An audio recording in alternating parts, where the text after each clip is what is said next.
Hey YouTube, coming back at you with another here in my office call. I call them calls. Here in my office video. So thanks for joining. Um, Today's a big day. I have a second round interview with a global investment bank. Um, Having my espresso.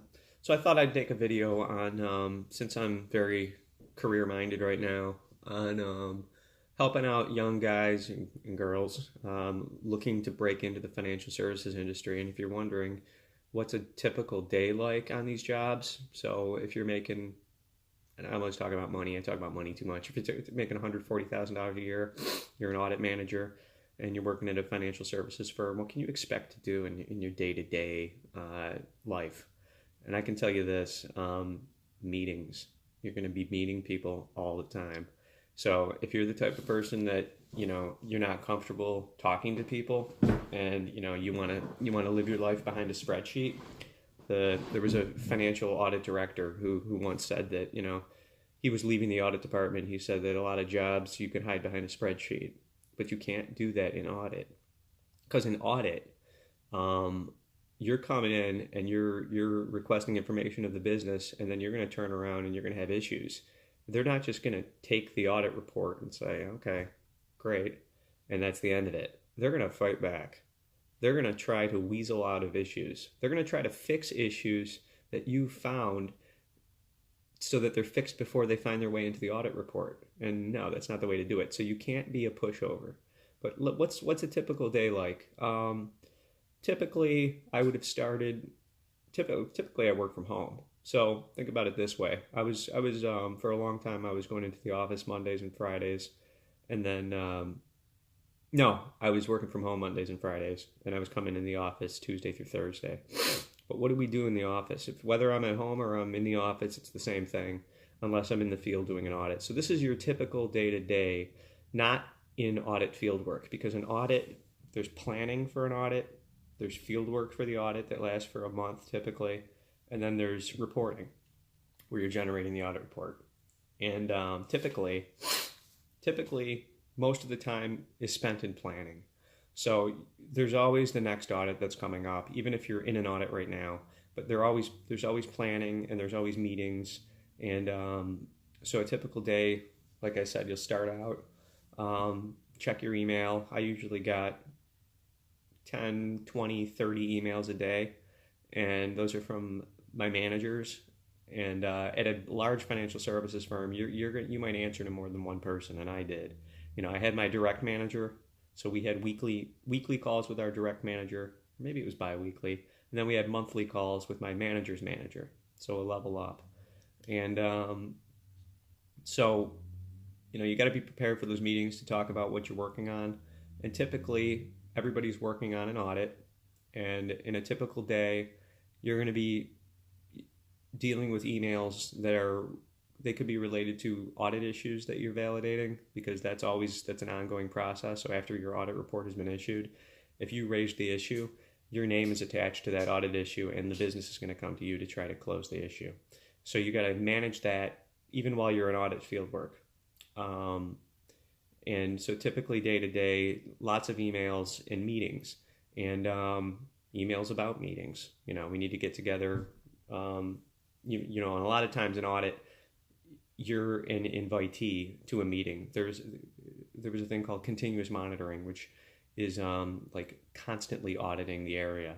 And what it really meant was there were things called there were risk management meetings that happened every month, and I would sit on those calls as the representative from audit, and I was the only one on the call from audit, and we might have had 40, 50 people on the call.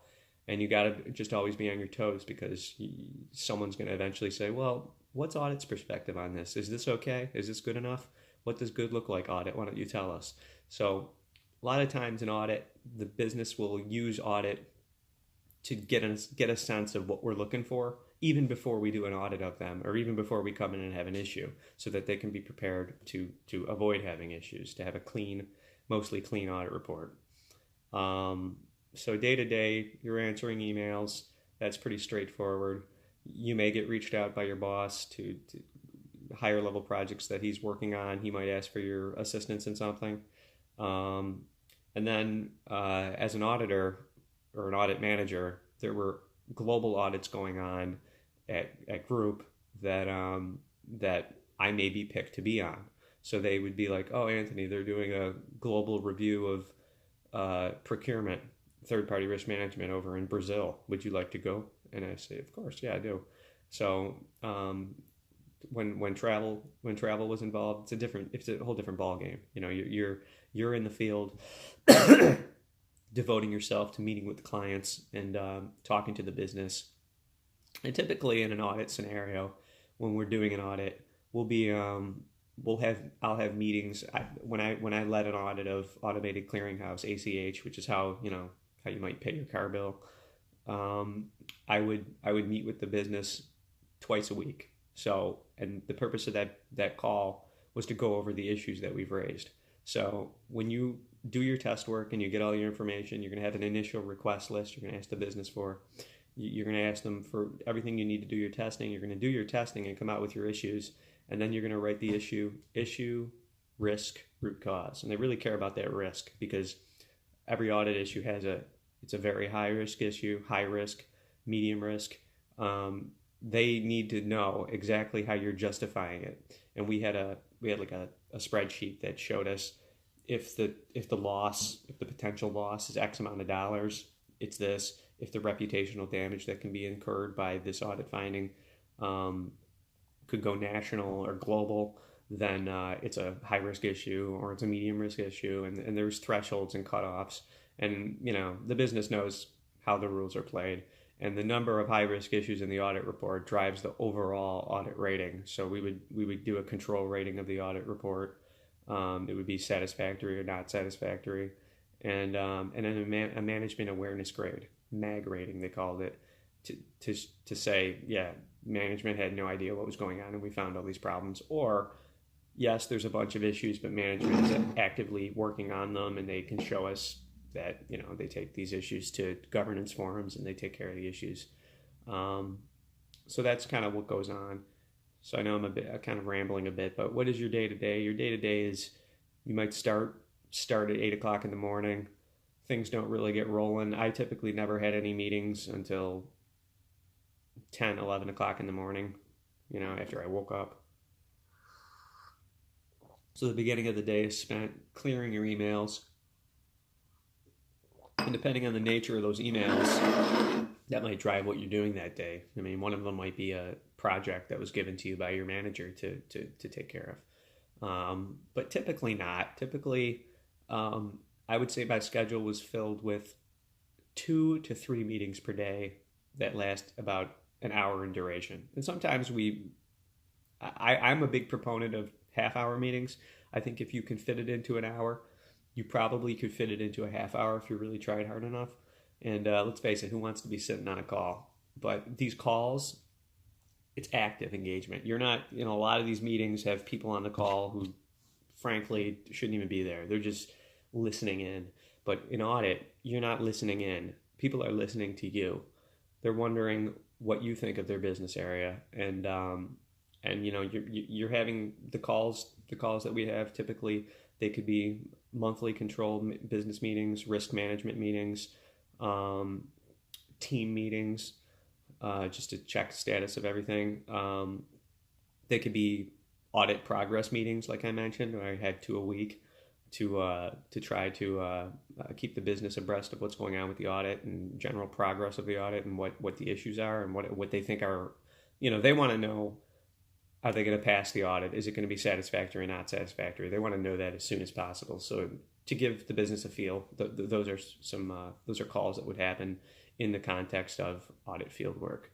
But when you're just in planning, and you may have a day, I had days where you wouldn't have a meeting, which was kind of nice. You can relax a little bit and get other work done. Spreadsheet stuff, audit report writing. There's a lot of work that goes into the audit issues themselves. So even after we're out of the field and we're not auditing the business anymore, we're working on getting that audit report ready, and then the report goes up to management and they review the report. And we may have meetings about explaining the issues to your manager so they know what you're working on and they know exactly what everything looks like. So there's that too. So that's typically a day in the life, what it's like. And when we do meetings, a lot of times they were video conference calls. So we use a thing called Movi, which is a Cisco product. And it's similar, just like doing a Skype call. So imagine Skype. And it was nice because if I had a Skype call with somebody who's in the United Kingdom, I didn't have to do the country code and figure out how to call them. It's a pain in the ass to make a phone call. You just go on Mobi, find the person you're looking for, put in their last name, click a button, and next thing you know, they're looking at you face to face because you're using the camera that's on your laptop. So that's the typical day to day. But my advice to you guys is get comfortable meeting and talking with people. It sounds trivial, but you'd be surprised how many people are horrible at conducting meetings and meeting with management and being intimidated and scared of management because they don't want an audit. They don't want you. You're helping them, but they know what they think they know what they're doing. They don't want your input, and they certainly don't want an audit issue to deal with. So because these issues at large financial institutions have an owner, and it makes that person look bad. Let's face it. If you have a business area and you got a bunch of high risk audit issues that you're working through, that's in addition to your day to day. And issues age. And we had a thing where they were pushing the due date of the issue. They would say, "Oh, we're not done with it yet. It's going to take another couple months. Oh, it's going to take until that system is upgraded." So the issue is going to remain stagnant, but so that it doesn't look like an old past due issue, they would keep moving the chains. They would say it was due January 1st, we'll make it March, then we'll make it April, then we'll make it December. And they really cracked down on that and stopped doing that. And now, the way it is now is an issue, in order to get the due date for an issue changed from what it was originally in the audit report, had to go to the CEO of the business, and he had to sign off on it and say it's okay. And 9 times out of 10, he'd say no. So what happens is these issues get past due, and say an issue was supposed to be closed. Say when we did the audit, they said they were going to fix the problem January 1st, but now it's March, and we're still, you're going to be checking in with that business probably on a weekly basis just to see what they're doing.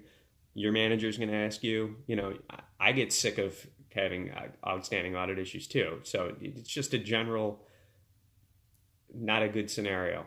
And you may get into a scenario where you don't have any issues assigned to you and everything's been closed up. That happens. But nowadays with so much churn and so much change and people leaving, you're typically always going to have a bunch of open audit issues that you're handling. And also you're going to have to deal with audit professional practices. They're the auditors of the auditors. So after you do your audit, you may have meetings with professional practices. You will have meetings with professional practices to go over the audit report, and they're going to go through the issues with a fine-tooth comb and be like, is that really a risk? Oh, that doesn't sound like an issue. That sounds like a root cause. So they're really gonna scrutinize the audit report, and that's before it's allowed to be officially released to the business as a completed audit report with an executive summary and the list of high and medium risk issues. We don't raise any low risk issues. If it's low risk, typically that won't get written up, but it'll get communicated to management and handled appropriately. If it's a low risk issue, we're not going to make a big deal out of it. So yeah, that's what happens in a typical day. And as you can see, it's going to be different whether if you're on site, if you're in field work, you're of course going to be gathering information, tons of information, because they're going to bury you.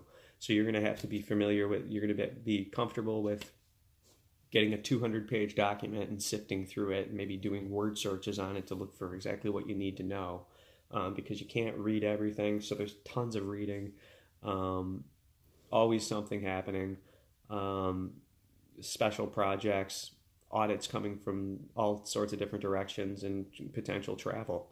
So you just have to be, ready for all that. So guys, I hope that gives you a little idea of what it's like working in audit at a global financial services company.